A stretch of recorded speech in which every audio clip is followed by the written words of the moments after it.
स्वागत है BSc part third के विद्यार्थियों का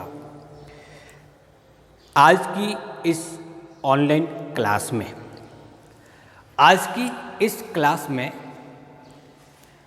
हम पढ़ेंगे सब्जेक्ट बॉटनी का दूसरे पेपर का एक टॉपिक।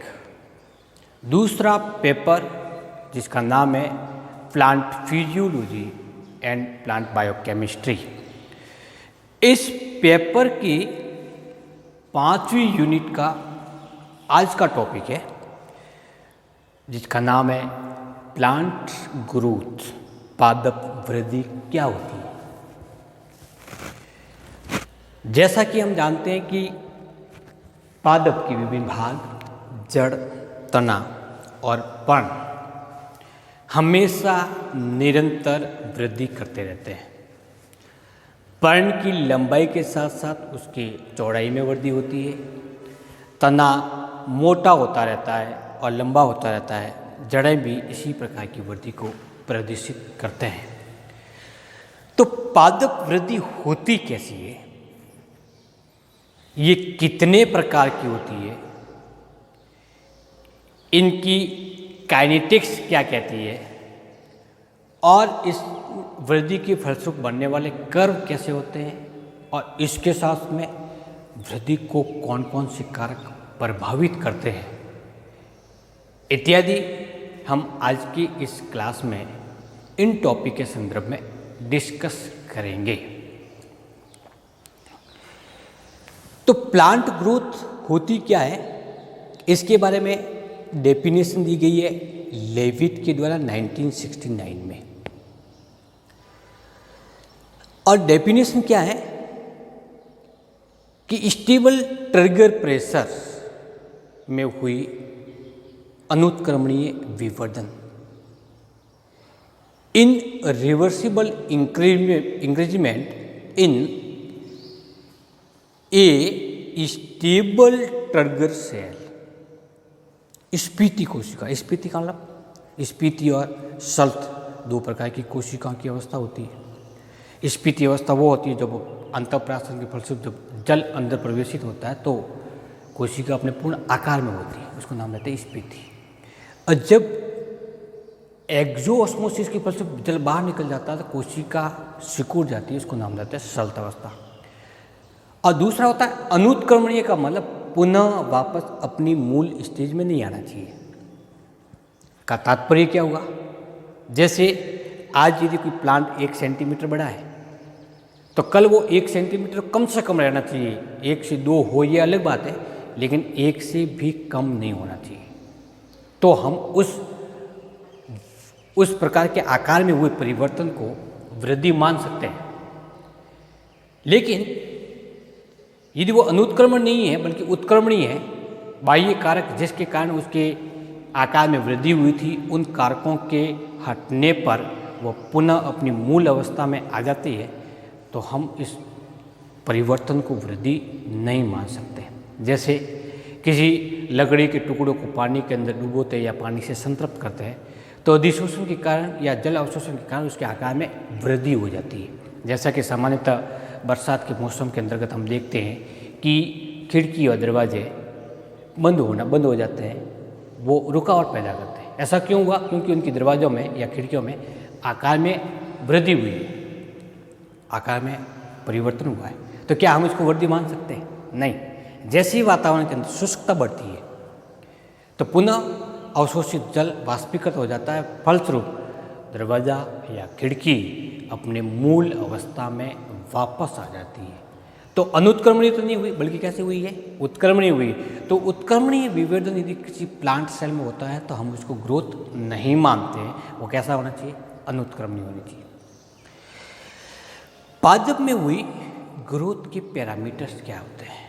पैरामीटर फेज प्रावस्था क्या क्या होनी चाहिए? तो पहली प्रावस्था है उसको वेजिटेटिव और रिप्रोडक्टिव ग्रोथ नाम देते हैं। दूसरा है टाइप्स ऑफ ग्रोथ, कितने प्रकार की ग्रोथ होती है। तीसरी है इसकी काइनेटिक ऑफ ग्रोथ, उसकी गतिकी क्या है, और ग्रोथ कर्व क्या होता है। ये 4 हैं वो इसके पैरामीटर है। हालांकि हम एक अलग टॉपिक में ग्रोथ काइनेटिक को पढ़ेंगे, जिसके अंतर्गत विभिन्न वैज्ञानिकों के द्वारा दिए गए फॉर्मूले के डिस्कस करेंगे।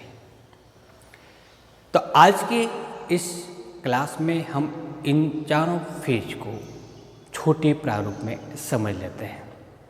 सबसे पहला है वेजिटेटिव ग्रोथ और रिप्रोडक्टिव ग्रोथ। वेजिटेटिव अथवा कायिक वृद्धि और दूसरी होती है जनन वृद्धि। आपने देखा होगा कि पादप को जब पूर्ण रूप से पोषक तत्व और जल की उपलब्धता होती है, उस स्थिति में पादप लगातार वृद्धि करता रहता है। लेकिन कुछ समय के बाद में उसकी वृद्धि या कायिक वृद्धि रुक जाती है और उस पर पुष्प आना प्रारंभ हो जाता है। कुछ समय के बाद में फल बनते हैं, तो ये दूसरे प्रकार की ग्रोथ हो जाती है। तो प्रारंभिक अवस्था में जब वो कायिक वृद्धि करता है तो वेजिटेटिव ग्रोथ होगी, और ये कायिक वृद्धि मूल रूप से जड़, तना और पर्ण के अंतर्गत संपन्न होती है। इसके फलस्वरूप पादप की लंबाई और उसकी चौड़ाई में वृद्धि होती है। जब पादप में जनन वृद्धि होना प्रारंभ होती है, उस स्थिति में पुष्प बनेंगे, निषेचन की प्रक्रिया होगी, फल का निर्माण होगा और बीज का निर्माण होगा। उस ग्रोथ को क्या नाम देते हैं? Reproductive growth. तो पादपों में कुल कितने प्रकार की वृद्धि पाई जाती है? 2 प्रकार की। एक तो होती है कायिक वृद्धि और दूसरी होती है जनन वृद्धि। सेकेंड जो पैरामीटर है वो है टाइप्स ऑफ ग्रोथ। वृद्धि कितने प्रकार की होती है? तो सामान्य तौर पर वृद्धि को हम 2 भागों में विभक्त कर सकते हैं। एक तो होती है लिमिटेड, सीमित वृद्धि वाले अंग में होने वाली ग्रोथ, और दूसरी होती है अनलिमिटेड ग्रोथ। ऐसे अंग जिसमें वृद्धि लगातार होती रहती है वो कहलाते हैं असीमित वृद्धि वाले अंग। सीमित वृद्धि वाले अंग जैसे फल है, पुष्प है और पर्ण, इनकी ग्रोथ कुछ समय के बाद में रुक जाती है। लेकिन असीमित वृद्धि वाले अंग की बात करेंगे तो स्तंभ है और मूल, जो लगातार ग्रोथ करते रहते हैं। अब सीमित वृद्धि वालों की सीमित क्यों हुई? क्योंकि इन क्षेत्रों में पाए जाने वाले विद्युतिक ऊतक लंबे समय तक सक्रिय नहीं रहते। जब तक सक्रिय होते हैं तब तक इनकी ग्रोथ होती रहती है, लेकिन जैसे ही विद्युतिक ऊतक के निष्क्रिय होने के कारण ग्रोथ रुक जाती है, इसको नाम देते हैं सीमित वृद्धि वाले। दूसरी होती है असीमित, क्योंकि इन क्षेत्रों में पाई जाने वाली विद्युतिक ऊतक लगातार ग्रोथ करते रहते हैं, वृद्धिशील रहते हैं, सक्रिय रहते हैं, फलस्वरूप इनकी ग्रोथ बढ़ती जाती है। जैसा कि हम जानते हैं कि विद्युतिक क्षेत्र सामान्य तौर पर मूल और पुरों के शीर्ष भाग में होता है, तो फिर इसकी मोटाई कैसे बढ़ती है? तो मोटाई के लिए उत्तरदायी अलग प्रकार के विद्युतिक होते हैं। अर्थात हम पादप में स्थिति के आधार पर विद्युतिक को 3 क्षेत्रों में विभक्त कर सकते हैं। एक तो होता है शीर्ष भाग पर उपस्थित विद्युतक, दूसरा होता है अंतर्वेशी विद्युतिक और तीसरा होता है पार्श्वीय विद्युतक। पार्श्वीय विद्युतिक के फलस्वरूप पादप की मोटाई में वृद्धि होती है। अंतर्वेशी या इंटरकैलेरी मेरिस्टेम के कारण पादप के नोड की, इंटरनोड की लंबाई में वृद्धि होती है, जबकि एपिकल मेरिस्टेम के फलस्वरूप पादप की लंबाई में वृद्धि होती है। कई बार पादप की पार्श्व भागों पर कलिकाएं विकसित होती है। वो मूल रूप से लेटरल मेरिस्टेमेटिक कैम्बियम के सक्रिय होने के फलस्वरूप होती है। पादप के तने या मूल की मोटाई में वृद्धि हेतु कैम्बियम सक्रिय होता है, और कैम्बियम एक प्रकार का विद्युतिक ऊतक होता है। तीसरा जो पैरामीटर है वो वृद्धि की प्रावस्था कितने प्रकार की होती है, जिसको हम बल गतिकी के नाम से जानते हैं, प्रावस्था है। तीसरा पैरामीटर है फेज ऑफ ग्रोथ होती है। कितनी प्रावस्था होती है, जिसको हम काइनेटिक्स के नाम से जानते हैं। पहली होती है कोशिका निर्माण अवस्था या फेज ऑफ सेल फॉर्मेशन। इस प्रावस्था में विद्युतिक क्षेत्र पर स्थित कोशिकाएं लगातार विभाजन करने के बाद में नई कोशिकाओं का निर्माण करते हैं।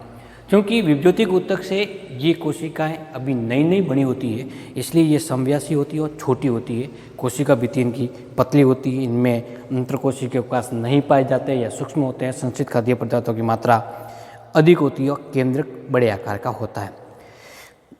नवनिर्मित होने के कारण संचित खाद्य पदार्थ अल्प मात्रा में पाए जाते हैं, लेकिन माइटोकॉन्ड्रिया की संख्या अधिक होती है और ये कोशिका लगातार समसूत्री विभाजन द्वारा नई कोशिकाओं का निर्माण करते रहते हैं। दूसरी प्रावस्था होती है, इसको नाम देते हैं कोशिका विवर्धन प्रावस्था। समसूत्री विभाजन की कैपेसिटी जैसे इन कोशिकाओं में समाप्त हो जाती है तो ये नवनिर्मित कोशिकाएं धीरे धीरे अपने आकार में वृद्धि करती है। इस अवस्था में कोशिकाओं की संख्या में वृद्धि नहीं होती है, बल्कि उनके आकार में वृद्धि होती है।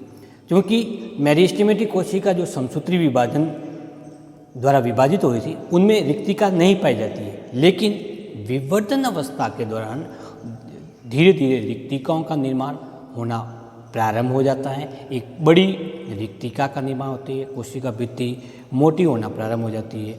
इन कोशिका भित्ति में सुगठीय प्रसार यानी प्लास्टिक एक्सपेंशन की प्रक्रिया प्रारंभ हो जाती है और ये प्रसार मूल रूप से एक अपरिवर्तनीय घटना होती है। इस हेतु कई विशेष एंजाइम और वृद्धि नियंत्रण पदार्थ का संश्लेषण और संग्रहण होना प्रारंभ होता है। इस अवस्था के दौरान कोशिकाओं में जल परिवेशित होता रहता है, फलस्वरूप कोशिका आकार में वृद्धि करती है। आकार में वृद्धि होने से पादप भाग में वृद्धि होती है, इसको नाम देते हैं फेज ऑफ सेल इलोंगेशन या विवर्धन की प्रावस्था। तीसरी जो प्रावस्था आती है उसको नाम देते हैं विभेदन अवस्था अथवा फेज ऑफ सेल डिफरेंशिएशन या मैच्योरेशन। इसमें कोशिका पूर्ण रूप से परिपक्व हो जाती है। ये स्थायी ऊतक की कोशिका होती है। क्या हो गया, पहले समसूत्री विभाजन के द्वारा संख्या में वृद्धि हुई और दूसरा आकार में वृद्धि हुई। उसके बाद में इन कोशिकाओं में कार्यकीय, जैव रासायनिक और आकारकीय विभेदन होना प्रारंभ होता है। जैसे कोई कोशिका जाइलम का निर्माण करेगी तो वो अलग तरह की संरचना युक्त होगी, फ्लोएम का निर्माण करने वाली कोशिका अलग होगी, वल्कुट का निर्माण करने वाली कोशिका अलग होगी। तो कार्य के अनुसार कार्यकीय विभेदन की इस अवस्था को नाम देते हैं कोशिका विभेदन प्रावस्था अथवा सेल मैच्योरेशन स्थिति। इस अवस्था में कोशिका अपने पूर्ण आकार ग्रहण करने के बाद उसकी भित्ति में भी विभेदन होना प्रारंभ होता है और विभेदन होने की इस प्रक्रिया को स्थूलन के नाम से जाना जाता है। स्थूलन दो प्रकार से होता है, एक होता है एपोजिशन या स्त्राधान और दूसरा होता है इंटूसेप्शन या कणाधार। स्त्राधान और कणाधार के फलस्वरूप कोशिकाएं पूर्ण रूप से अपने कार्य के अनुसार विभेदित हो जाती है। तो फेज ऑफ ग्रोथ में कितने फेज हुए? Phase of cell formation, phase of cell elongation और सेल ऑफ मैच्योरेशन। पहली प्रावस्था में क्या होता है? कोशिकाओं की संख्या में वृद्धि होती है। दूसरे में क्या होता है? आकार में वृद्धि होती है। और तीसरे में क्या होता है? उनमें विभेदन की प्रक्रिया पाई जाती है। पैरामीटर टाइप नंबर 4 है, उसे कहते हैं ग्रोथ कर्व। होता है क्या है ग्रोथ कर्व? समय के साथ पादप भाग के आकार में होने वाले परिवर्तन को ग्रोथ कर्व के नाम से जाना जाता है। इसका मतलब ये संबंध किसके बीच में है? पादप वृद्धि और दिन के मध्य या समय के मध्य। प्रारंभिक अवस्था में जब वो बीज के रूप में था तब इसकी ग्रोथ बहुत कम होती थी। ग्रोथ तो हुई इतनी लेकिन कम हुई। लेकिन जैसे ही वो अंकुरित होना प्रारंभ होता है सबसे पहले नवोद्भिद निकलता है और वो नवोद्भिद के विकसित होने तक की प्रक्रिया होती है वो धीरे धीरे होती है। आज हम यदि बीज को बोते हैं 5 से 6 दिन के बाद में नवोद्भिद विकसित होता है। इस दौरान उसके आकार में वृद्धि हो रही है, ग्रोथ हो रही है। कौन सी हो रही है? जल को अवशोषित कर रहा है, इसके फलस्वरूप बीज आकार में वृद्धि कर रहा है, बायोचोल टूट रहा है, एंजाइम सक्रिय हो रहा है, रेडिकल और प्लूमिल विकसित हो रहे हैं, जिससे प्रारंभ छोटी छोटी संरचना विकसित होना प्रारंभ होती है। लेकिन ये ग्रोथ इतनी माइनर रूप से होती है कि हमें वो स्पष्ट रूप से दिखाई नहीं देती। हम कह ही नहीं सकते कि ग्रोथ हो रही है। तो ये जो पहली प्रावस्था जिसके अंतर्गत ग्रोथ धीरे धीरे होती है, इस अवस्था को लेग फेज के नाम से जाना जाता है। दूसरा वो प्रावस्था आती है जब अनुकूल परिस्थितियाँ होने के कारण तीव्र गति से ग्रोथ होना प्रारंभ हो जाती है, आकार में तीव्र गति से वृद्धि होती है। इस अवस्था को क्या नाम देते हैं? लॉग फेज कहते हैं।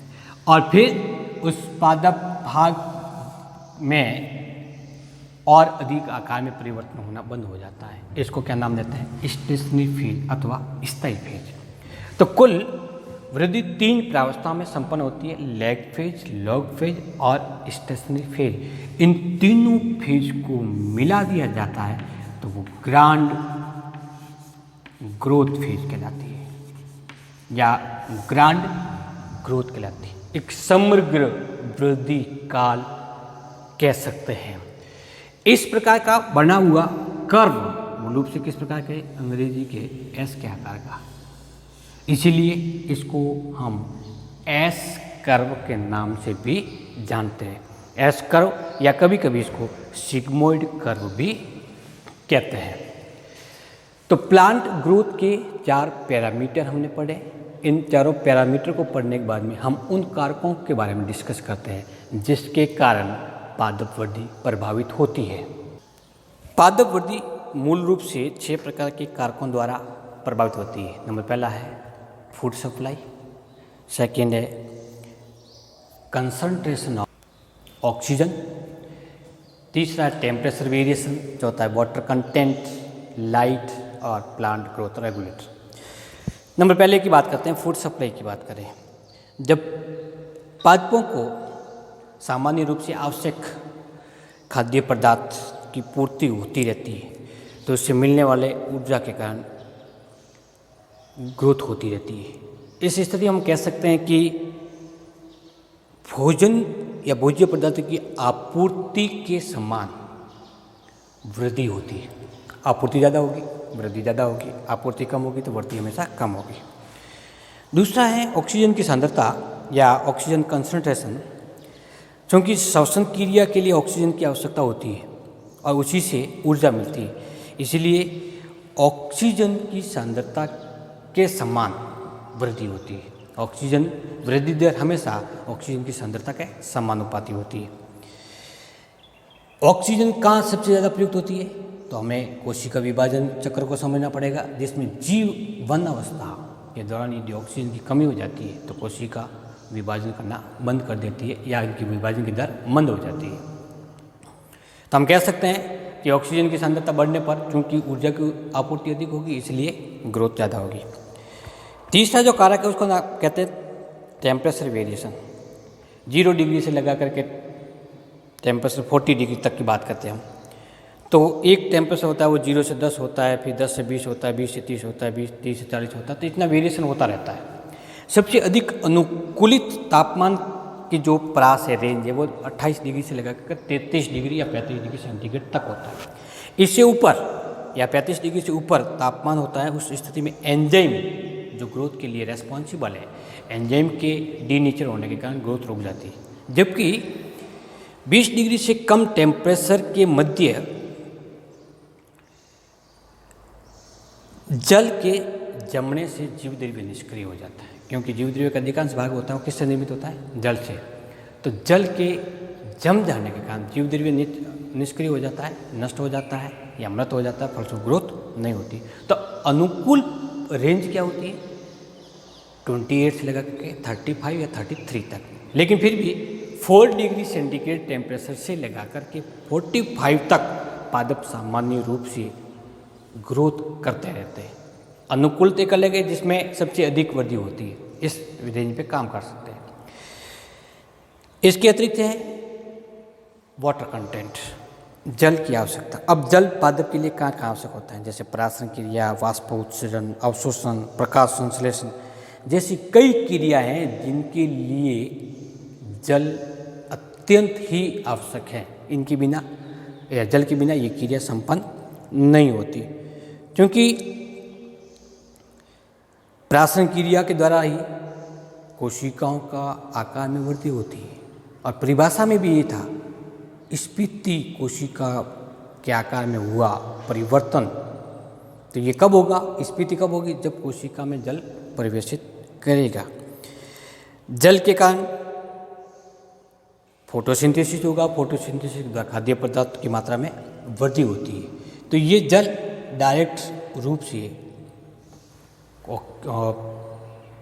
वृद्धि को प्रभावित करता है। जल के अभाव में, जल की कमी में कई क्रिया प्रभावित होने से पादप की ग्रोथ कम होती है और प्रभावित होती है।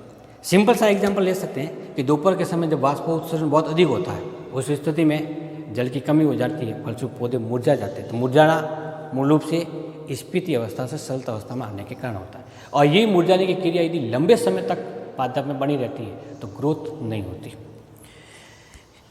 अगला जो कारक है वो है प्रकाश। तो प्रकाश की तीव्रता, प्रकाश की गुणवत्ता, प्रकाश की अवधि और प्रकाश की दिशा, ये 4 कारक ऐसे हैं जो पादप की ग्रोथ को सीधे से ही प्रभावित करता है। कौन कौन से? प्रकाश की तीव्रता, प्रकाश की गुणवत्ता, प्रकाश की अवधि और प्रकाश की दिशा। किस दिशा में, किस दिशा से पादप पर प्रकाश पड़ता है वो ग्रोथ को प्रभावित करता है। एक ही दिशा से लगातार प्रकाश देने पर पादप उस दिशा में मुड़ जाता है, यानी उसकी ग्रोथ अलग प्रकार की होना प्रारंभ हो जाती है। अंतिम कारक जिसे प्लांट ग्रोथ रेगुलेटर कहते हैं, प्लांट ग्रोथ रेगुलेटर, पादप वृद्धि नियामक। ये नियामक 2 प्रकार के होते हैं, एक तो होते हैं वृद्धि प्रेरक और दूसरा होता है वृद्धि निरोधक। मूल रूप से ग्रोथ रेगुलेटर एक कार्बनिक पदार्थ होते हैं जो संयुक्त रूप से कई प्रकार के कारक मिल करके पादप की वृद्धि को प्रभावित करते हैं। इन्हें ग्रोथ रेगुलेटर भी कह सकते हैं या फिर हम इनको प्लांट हार्मोन के नाम से भी जानते हैं। तो पादप हार्मोन जैसे oxygen, cytokinin, gibberellin, ethylene, abscisic acid कई प्रकार के होते हैं जो पादप की वृद्धि को सीधे सी प्रारूप में प्रभावित करते हैं। प्रेरक कारक यदि ज़्यादा है तो वृद्धि होगी, और यदि निरोधक पदार्थों की सांद्रता अधिक है, वो क्रियाशील अधिक है, तो वृद्धि प्रभावित होती है, वृद्धि कम होती है। तो विद्यार्थियों, इस प्रकार से अपने एक सामान्य से टॉपिक के अंदर डिस्कस किया प्लांट ग्रोथ कितने प्रकार की होती है, कैसी होती है और इसको प्रभावित करने वाले कारक कौन से। अगले कक्षा में हम डिस्कस करेंगे प्लांट ग्रोथ रेगुलेटर के बारे में, जैसे ऑक्सीन, साइटोकाइनिन, इथाइलिन, जिबरेलिन इत्यादि का संश्लेषण कैसा होता है, पादप किस भाग में पाए जाते हैं, उनका महत्व क्या है, कार्य क्या है, और इनकी अनुपस्थिति में पादप किस प्रकार से प्रभावित होता है, इत्यादि के बारे में नेक्स्ट क्लास में हम डिस्कस करेंगे। Thank you.